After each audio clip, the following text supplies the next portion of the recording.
ऐसे वैसे कैसे कैसे हो गए और कैसे कैसे ऐसे ऐसे हो गए। साथियों सलाम नमस्ते सत श्री अकाल और जय भीम जोहार।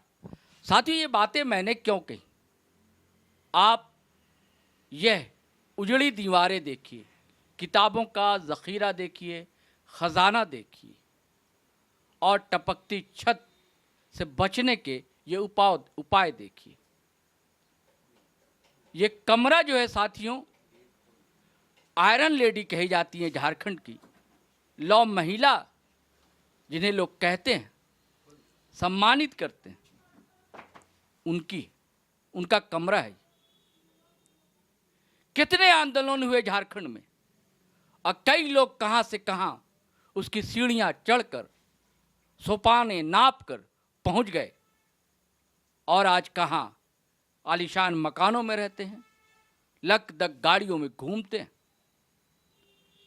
ये संघर्षशील स्त्री झारखंड की झारखंडी अस्मिता को लेकर, आदिवासी अस्मिता को लेकर बरसों से संघर्ष कर रही है और जमीन पर उतरकर लाठियां तक खाई हैं, जेल तक जाना पड़ा है और आवाज हर जगह बुलंद की है, चाहे अखबार हो, चाहे आज का डिजिटल मीडिया हो। और जमीन पर तो इनका जद्दोजहद सारी दुनिया जानती है और मानती है। आज मैं उन्हीं की उस कुटिया में पहुंचा हूं, उनसे बात करेंगे, संवाद करेंगे और आज जो अबुआ सरकार कही जाती है वो कितना अबुआ है, कितना आदिवासी मूलवासियों के लिए काम कर पा रही है। सरना कोर्ट का मामला बरसों से अटका पड़ा है और पेशा एक्ट भी अब तक लागू नहीं हो सका। कई राज्यों में लागू हो चुका है, आसपास के भी कई स्टेट हैं, लेकिन झारखंड अब तक अछूता है। लगातार वादे दर वादे किए जा रहे हैं, वही राजनीतिक आश्वासन मिलता है हर बार। तो चलिए हम रूबरू आपसे करवाते हैं दयामनी बारला जी से। दयामनी जी आपका स्वागत है। पहला सवाल यह है आपसे, सवाल क्या मित्रवत आपसे पूछ रहा हूं, मैं जानना चाहता हूं, जिज्ञासा है, वो ये है कि पेशा एक्ट क्यों लागू नहीं हो पा रहा है। सबसे पहले तो मैं सरोज जी आपकी टीम को मैं धन्यवाद देना चाहती हूँ, जोहार करती हूँ कि बहुत दिनों के बाद हम लोगों की मुलाकात हुई है। जो सवाल आपने किया कि बहुत दिन पेशा कानून क्यों लागू नहीं हो रहा है, एक तो इस पर मैं जो मेरा जो अपना अनुभव है वो अनुभव ये है कि 1996 24 दिसंबर 1996 में पेशा कानून पेशा को लेके जो मतलब पार्लियामेंट ने ऑलरेडी इसको मतलब पास किया। जब पार्लियामेंट में पास होता है, राष्ट्रपति साइन करता है तो भारत का संविधान बन जाता है, स्वीकृति मिल जाती, कानून बन जाता है। 24 दिसंबर 1996 के बाद लगातार पूरे झारखंड के जो आदिवासी इलाके, या तो झारखंड की ही बात नहीं करना चाहती हूँ, पूरे देश में, पूरे भारत देश में आदिवासी बहुल इलाका में आदिवासियों में एक अजीब तरह का खुशी आया और पूरे देश ने मुझको भी याद है विजय दिवस मनाया कि आदिवासियों को अपना स्वशासन व्यवस्था का अधिकार मिला हुआ है। ये कहते हुए पूरे देश में आदिवासी समाज ने जश्न भी मनाया। झारखंड में भी मतलब मुझको याद है यहाँ खूंटी में 27 दिसंबर 1996 में खूंटी जिला में बहुत बड़ा जश्न मनाया कि आदिवासियों को अपना हक अधिकार मिल गया है बोल के। उसके बाद लगातार जो आपका पेशा कानून में जितने भी मने प्रावधान है, 23 प्रावधान है, उन 23 प्रावधान में ग्राम सभा को मने सर्वमान्य अधिकार दिया गया है, चाहे वो ज़मीन अधिग्रहण के सवाल को लेके या तो गांव क्षेत्र में जो भी आपका विकास योजना है, कौन सा विकास योजना है मैंने स्वीकृति की जाएंगी, कौन सा विकास योजना गांव के लिए हार्मफुल है उससे रोका जाना चाहिए। ज़मीन अधिग्रहण जब तक गांव के रैयत या तो स्थानीय ग्राम सभा जब तक उनको सहमति नहीं देती है तब तक जमीन अधिग्रहण नहीं किया जाएगा। और गांव में जो सबसे बड़ा जो उसको आप बोलिए कि आप आर्थिक या तो सामाजिक या तो राजनीतिक ताकत वो संसाधन पर होता है। तो ये पूरे प्राकृतिक संसाधन पर पेशा कानून में जो प्रावधान है उस प्रावधान के तहत ग्राम सभा को अधिकार दिए गए, जिसमें कि आपका माइनर मिनरल्स है, माइनर फॉरेस्ट प्रोड्यूस है, उसको का मतलब आपका उसको ये करना, एकत्र करना, उनका विपणन माने मार्केटिंग करना। और ये मार्केटिंग करने की बात जब आती है तो निश्चित रूप से वो फाइनेंशियल ताकत की बात होती है। जब आप फाइनेंशियल ताकतवर आप होते हैं तो राजनीतिक ताकत भी आपके हाथ में आती है। तो ये तमाम जो अधिकार हैं गांव में आपका शराब आप यूज करने का अलाउ करेंगे, नहीं करने देंगे। गांव में जितने भी आपके जो प्राकृतिक संसाधन में जो जल संसाधन है, मैं यही बात वहीं पर पहुंच रही हूँ। जो प्राकृतिक संसाधन है, पूरे प्राकृतिक संसाधन पर गांव के लोगों को विशुद्ध रूप से अधिकार देना। तो आप समझ सकते हैं कि ये जो आप विशुद्ध रूप से उनको मार्केटिंग करने का अधिकार देना, उनका संरक्षण करना और उनका पूरी तरह से आप उनको किस तरह से आप सुरक्षित रखिएगा, विकसित कीजिएगा, उस पर अधिकार देने का मतलब ये सहज बात नहीं है। वो आप पूरा अधिकार, पूरा ताकत आप समाज को दे रहे हैं और पेशा कानून में वो अधिकार मिले हैं। तो आप जो सवाल कर रहे हैं, तब मैं आपसे भी सवाल करना चाहूँगी। आप भी पत्रकार हैं और हमारे सारे लोग पत्रकार हैं, सबको को ये एहसास है कि इस देश में तमाम जो आप सत्ता और संसाधन पर किसकी किसका दबदबा है, माफिया का, ब्यूरोक्रेट का। और ये जो माफिया गठजोड़ जो राजनीति है, कारपोरेट की जो राजनीति है, वो कभी नहीं चाहेगा कि पेशा कानून इस राज्य में लागू हो। सिर्फ झारखंड में केवल नहीं, पूरे देश की भी बात यही है। कोई माफिया गठजोड़ की राजनीतिक शक्ति और ये कारपोरेट गठजोड़ की राजनीतिक ताकतें नहीं चाहती हैं कि गांव में पेशा कानून लागू हो, आदिवासी इलाके में आदिवासियों को वो ताकत दिया जाए। मैं सिर्फ आदिवासी की बात उसमें नहीं कह रही हूँ।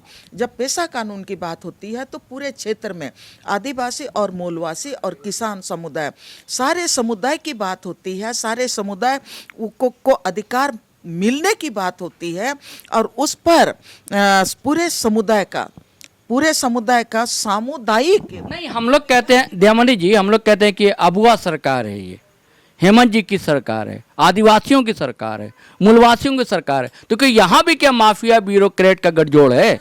देखिए, जो मैं जहाँ पर बोली कि आपका ये जो 25, 26, 27 साल हो गए, तो ये मैं वहाँ पर पहुँची हूँ कि पूरे देश में हम लोगों ने समीक्षा भी किया, पूरे देश में, सिर्फ झारखंड की केवल नहीं, कि पूरे देश में कहाँ 5th शेड्यूल 10 शेड्यूल एरिया हैं, वहाँ पर लागू होना था। तो 10 राज्य में हम लोगों ने जो लगातार हम लोग जल जंगल जमीन के लिए लड़ते रहे हैं, आदिवासी मूलवासी किसानों के हक अधिकार की बात करते रहे हैं, हमारे साथियों के साथ हम लोगों ने मिलके एक सर्वे हम लोगों ने किया कि कहाँ कहाँ पर लागू हुआ, कहाँ कहाँ पर लागू नहीं हुआ। निश्चित रूप से झारखंड की भी बात मैं ये कहना चाहूँगी, तो हम लोग वहाँ पर लागू मानते हैं जहाँ पर बड़े बड़े जो जन आंदोलन हुए, वहाँ पर हम लोग अपनी बात मनवाए हैं। वहाँ पर हम लोग जंगल ज़मीन को लेके अपनी बात मनवाए, गांव को लेके अपनी बात मनवाए। कुछ हद तक हम लोगों ने जहाँ तक मार्केटिंग का सवाल है, वो आदिवासियों के उसमें खून में उस तरह का बाजार व्यवस्था नहीं रहता है, नहीं है पहले से ही, तो वहाँ पर हम लोग पिछड़े हुए हैं। तो ये आपने जो सवाल किया कि अभी तो अबुआ सरकार है, आपने बहुत मुझको करीब में लेके आए।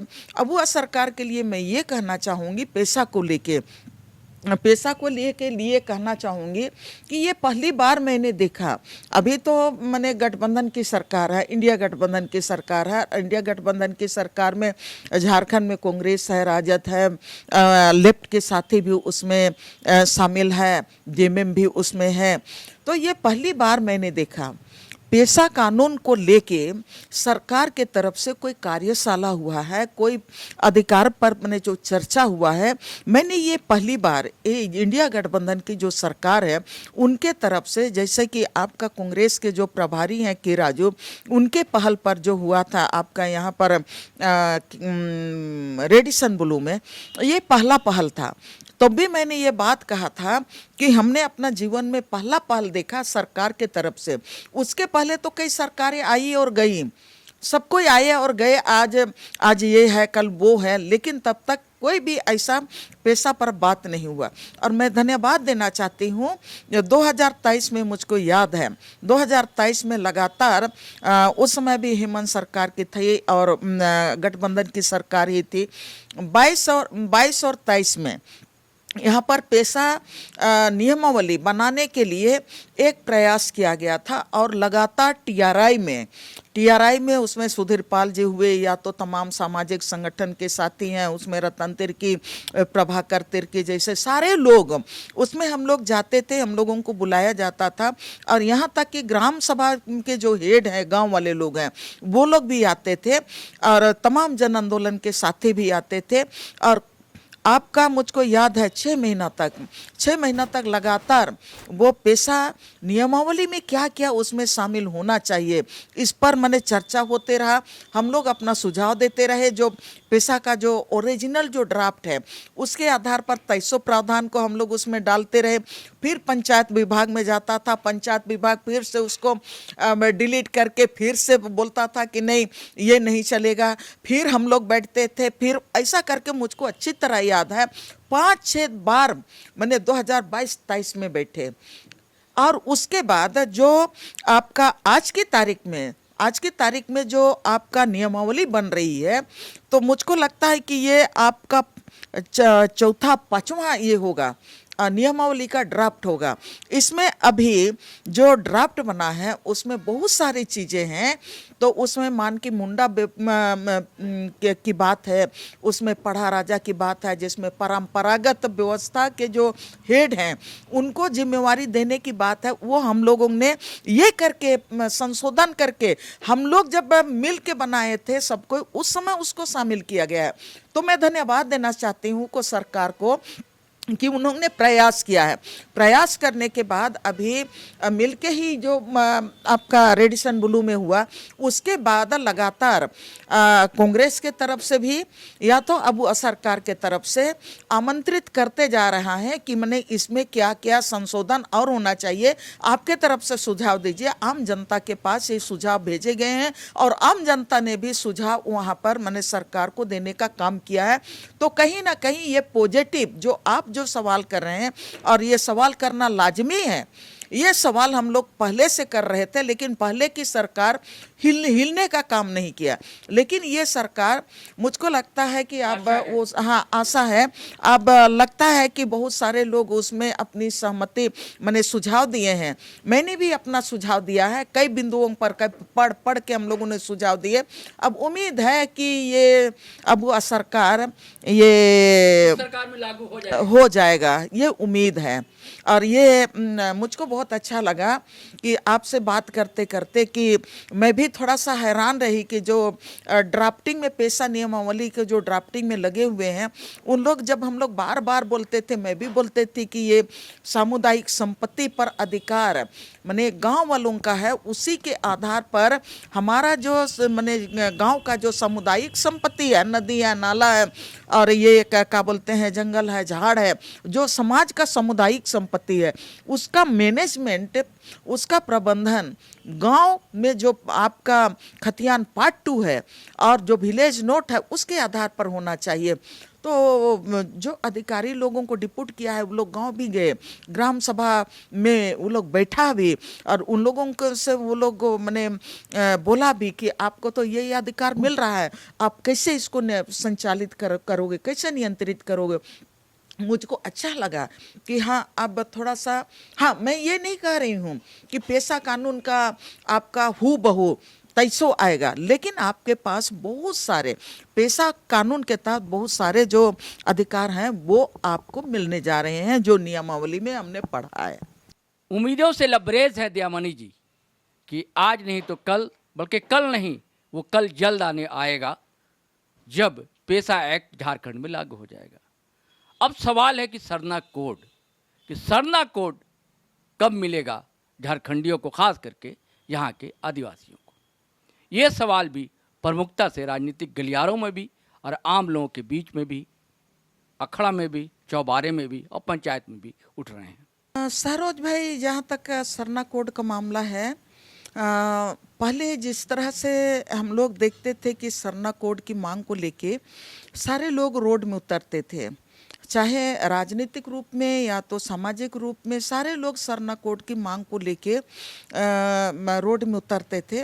और वो सरना कोड की मांग को सबको हम लोग जायज़ मानते हैं, पूरे आदिवासी समाज उसको जायज़ मानते हैं। इसलिए जायज़ मानते हैं कि जितने भी मैंने समाज के जो शुभचिंतक हैं, लगातार हम लोग ये देख रहे हैं कि जब भारत में भारतीय संविधान में अधिकार मिलने की बात है और सभी धार्मिक स्तर जाति के आधार पर भी आपको मतलब अधिकार मिलने का सवाल है, और धार्मिक आधार पर भी आपको अधिकार मिलने का जो सवाल है, जो भारतीय संविधान में जो दिया है, तो यहाँ पर सरना कोड का जो मामला है, अब पूरे भारत में 6 धर्म समुदाय के लिए वो जनगणना में आपका कोलन रखा गया है 6 धर्म के लिए।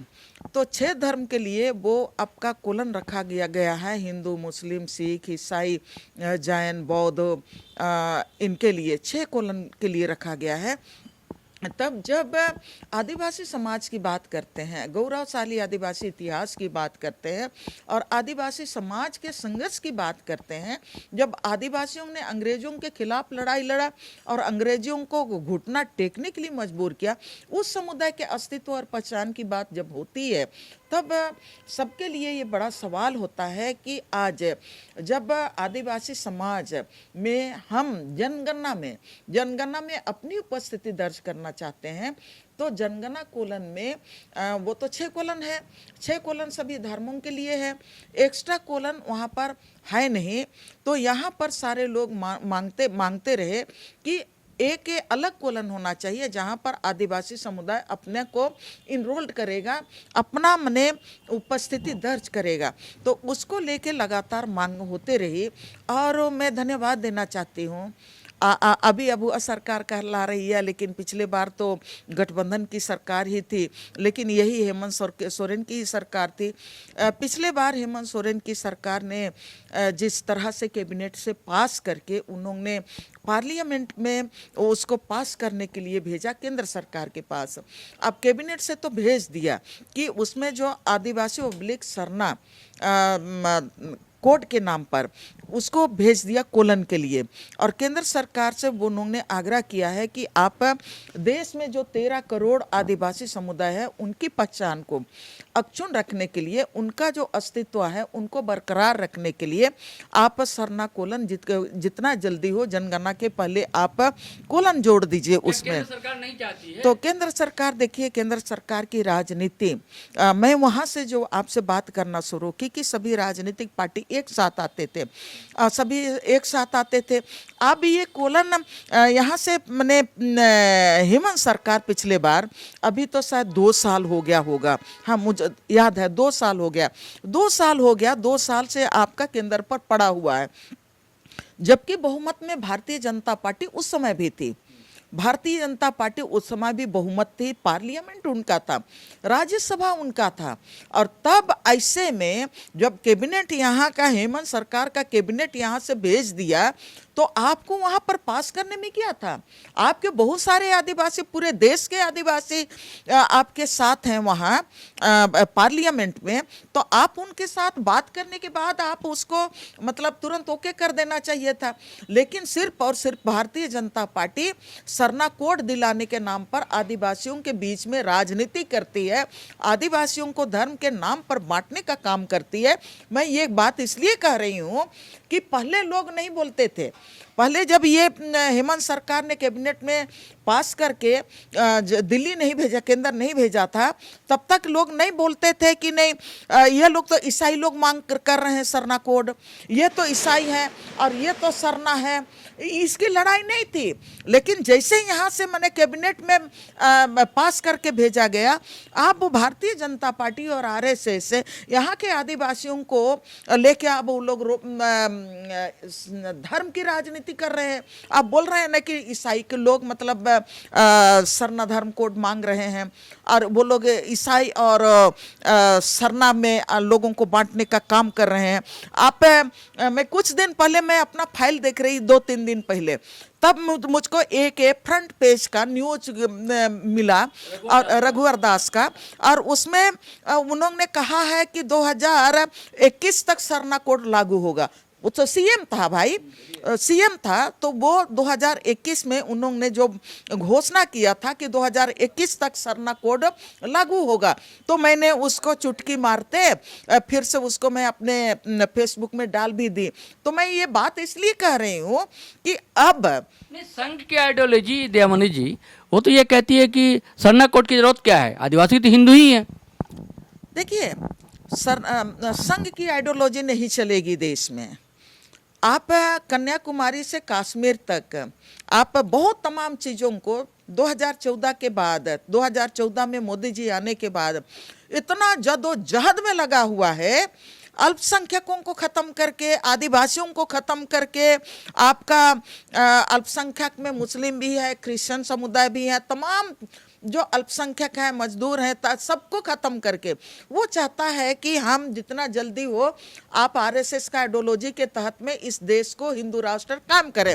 लेकिन ये देश की जनता उसको कतई स्वीकार नहीं करेगी। और आपने जो कहा कि यहाँ पर भगवत, ये मोहन भगवत भी कई बार बोलते हैं, आरएसएस के हेड भी बोलते हैं सरना और सनातन एक है। आदिवासी कभी स्वीकार नहीं करता है कि सनातन का मतलब आप वो हिंदू सनातन नहीं, आदिवासियों का अपना विरासत है, अपना जो खेत है, खरियान है, नदी है, पहाड़ है, अपना सरना है, ससंदरी है, वो उनका विरासत है और उनके साथ उनका भाषा और संस्कृति जुड़ा है। यहाँ पर आपका मरंग बुरु उनका देवी देवता है, आप का ये जंगल और पहाड़ में जितने भी पेड़ और पौधे हैं वो उनके मतलब देवी और देवता हैं। तो आप ये बोलते हैं आदिवासी समाज में जिस तरह से हिंदू का जो ये है उसमें आप देखिए जिस तरह से वर्ण व्यवस्था है, हमारे आदिवासी समाज में वर्ण व्यवस्था नहीं है। और वर्ण व्यवस्था नहीं है इसीलिए सामूहिकता की बात करते हैं, इसीलिए स्त्री पुरुष समानता का जीवन शैली हम लोग जीते हैं, इसीलिए हम लोग बोलते हैं जहाँ पर जंगल जमीन बचाने की भी बात करते हैं हम लोग, इसीलिए सामूहिक में संघर्ष करते हैं, इसीलिए हम लोग बोलते हैं जेल भी जाते हैं, मार भी खाते हैं, लेकिन हम अपना सामूहिकता जो आदिवासी स्त्री पुरुष हमारा बच्चे और बूढ़ों का जो सामूहिकता है उस सामूहिक ताकत को हम लोग कमजोर नहीं होना देना चाहते हैं। लेकिन भारतीय जनता पार्टी नहीं चाहती है कि वो सरना कोड लागू करके, एक तो जो गणित है वो गणित सबको जानते हैं, 2011 का जनगणना के आधार पर हम देखेंगे तो झारखंड का उदाहरण हम लोग देखेंगे तो उसमें आपका 86,45,000 लगभग आपका आदिवासी समुदाय का जनसंख्या है और उसमें से 86 लाख आपका 45,000 से ऊपर हैं जो आदिवासी समुदाय हैं। उसमें से लोग बोलते हैं कि क्रिश्चियन समुदाय को अलग है, तो ठीक है क्रिश्चियन समुदाय अलग है जो क्रिश्चियन धर्म को स्वीकार किए हैं, उसमें आपका सिर्फ 14 लाख आदिवासी हैं। जो 86 लाख में 14 लाख है हम लोग मान लेते हैं कि आदिवासी जिन्होंने क्रिश्चियन धर्म को स्वीकार किया है, और 86 लाख में 14 लाख को आप घटा लीजिए, 14 लाख को घटा लीजिए तो आपका उस समय का आपका रिकॉर्ड 2011 का रिकॉर्ड के आधार पर आपका 32 लाख आदिवासियों ने अपने को उस समय अलग कोलन ये जो था उसमें अपने को आदिवासी के नाम पर उन्होंने अपना इनरोल्ड करने का कोशिश किया। लेकिन उसके बाद जो 34 लाख जो आदिवासियों का जनसंख्या नहीं मिलता है वो जनसंख्या का कहाँ चला गया। 32 लाख तो आपका चले जाते हैं आपका उसमें जो आदिवासी कोलन में अपने को लिख लिए, लेकिन 34 लाख जिनका कोई संख्या नहीं है, क्या हिंदू कोलन में चले गए, क्या जैन में चले गए, क्या सिख में चले गए, क्या ईसाई में चले गए, या तो कहाँ पर चले गए? अगर हमारे लोगों का यहाँ पर इतना बड़ा जनसंख्या है और वो जनसंख्या हमको नहीं मिल रहा है, तो आदिवासी अस्तित्व तो खतरे में है। इस खतरे को रोकने के लिए ही आदिवासी कोलन की मांग की जा रही है, ताकि जनगणना के समय ना वो ईसाई के तरफ जाएंगे, ना सिख के तरफ जाएंगे, ना जैन के तरफ जाएंगे, ना हिंदू के तरफ, ना मुस्लिम के तरफ जाएंगे। वो जाएंगे तो आदिवासी कोलन में जाएंगे और वो अपना जनसंख्या जो यहाँ पर 86 लाख में अगर 14 लाख माने ईसाई हुए आदिवासियों का संख्या है, तो बाकी जो हमारे आदिवासी समाज है उनका संख्या मिलना चाहिए जो हमारा, तब यहाँ पर हम आदिवासी जो खो रहे हैं, अपना अस्तित्व पहचान नहीं है, तो हमारा हक भी खत्म होने जा रहा है और उसके साथ हमारा पहचान भी खत्म हो रहा है। इसलिए हम लोग चाह रहे हैं, तो भारतीय जनता पार्टी को डर है अगर सरना कोलन दे देता है तो वो जो बड़ी संख्या में जो मिसिंग जो जनसंख्या आदिवासियों का, वो जनसंख्या आपका सीधे तौर पे आदिवासी कोलन में जाएगा। हो सकता है उसमें सिख ईसाई सब कोई का जो जनसंख्या है ना वो घटेगा, उसमें डिक्रीज दिखाई देगा। और जब आपका जनसंख्या घटेगा तो उसमें तो लगेगा ना आपकी राजनीतिक ताकत भी कम होगी। राजनीतिक ताकत होगी तो आप जो समुदाय है, आदिवासी समुदाय आपसे मजबूत होगा। ये तमाम जो हैं, जो प्रैक्टिकल जो ये है गणित है, उस गणित के चलते ही वो डर के मारे वो सरना कोड नहीं देना चाहता है। सिर्फ हम आदिवासियों को घुमाने का केवल वो काम कर रहा है, जलेबी बनाता है, रोड में बोलता है और जहाँ सकता है वहाँ पर बोलता है, लेकिन जहां पर आपको कानून बनता है, कानून पास होता है, वहां पर भारतीय जनता पार्टी चुप्पी साधे रहता है। साथियों, भारतीय जनता पार्टी जिलेबी जैसा मुद्दे को घुमाती है। अद्यामनी बाडला का भी यही कहना है। सरना कोड का मामला इसी कारण से अटका हुआ है। बात तो करती है भारतीय जनता पार्टी, उसके नेता बात तो करते हैं कि जिलेबी की तरह चीज़ों को घुमाते हैं। लेकिन पेशा एक्ट को लेकर आशान्वित हैं अद्यामनी बाडला कि ये सरकार, जिसे अबुआ सरकार कहा जा रहा है, हेमंत सरकार, इस सरकार में पेशा एक्ट ज़रूर लागू होगा।